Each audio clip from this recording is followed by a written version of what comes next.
സംസ്ഥാനത്ത് ഇന്ന് ശക്തമായ മഴയ്ക്ക് സാധ്യതയെന്നാണ് കേന്ദ്ര കാലാവസ്ഥാ വകുപ്പ് മുന്നറിയിപ്പ് നൽകിയിരിക്കുന്നത്.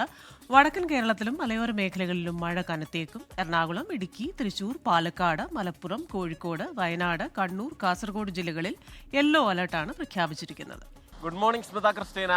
മഴയുള്ള പ്രഭാതമാണ് തിരുവനന്തപുരത്ത്. ഇപ്പോൾ മഴ തോർന്നു നിൽക്കുന്നെങ്കിലും ചെറിയ മഴ, ഒരു രസമുള്ള മഴ തിരുവനന്തപുരത്ത് ഉണ്ടായിരുന്നു. പക്ഷേ വടക്കൻ ജില്ലകളിൽ അത്ര രസമുള്ള മഴയല്ല, അതിശക്തമായ മഴയ്ക്കുള്ള സാധ്യതയാണ് ഇപ്പോൾ പറഞ്ഞിരിക്കുന്നത്. അത് കാസർഗോഡ് മുതൽ എറണാകുളം വരെയും മുഴുവൻ ജില്ലകളിലും യെല്ലോ അലർട്ട് പ്രഖ്യാപിച്ചിട്ടുണ്ട്. മാത്രമല്ല, അത് 10 മണിയോടുകൂടി മഴ മുന്നറിയിപ്പ് പുതുക്കുമ്പോൾ വീണ്ടും ഈ യെല്ലോ മുന്നറിയിപ്പ് മാറി ഓറഞ്ച് മുന്നറിയിപ്പ് ആവാനുള്ള സാധ്യത ചില ജില്ലകളിൽ നിലനിൽക്കുകയും ചെയ്യുന്നുണ്ട്.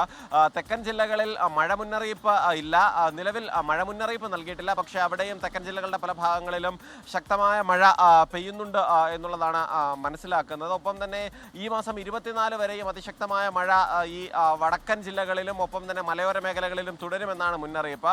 ഇന്ന് ശക്തമായ കാറ്റിനുള്ള സാധ്യത കൂടിയുണ്ട്. 40 കിലോമീറ്റർ വരെ വേഗത്തിൽ വീശിയടിക്കാനുള്ള സാധ്യതയുള്ള കാറ്റിനു കൂടി സാധ്യത കൽപ്പിക്കുന്നുണ്ട്. നിലവിൽ കേരള, കർണാടക, ലക്ഷദ്വീപ് തീരങ്ങളിലെ മത്സ്യബന്ധനത്തിന് ഏർപ്പെടുത്തിയ വിലക്ക് ആ നിലയിൽ തന്നെ തുടരുകയാണ്.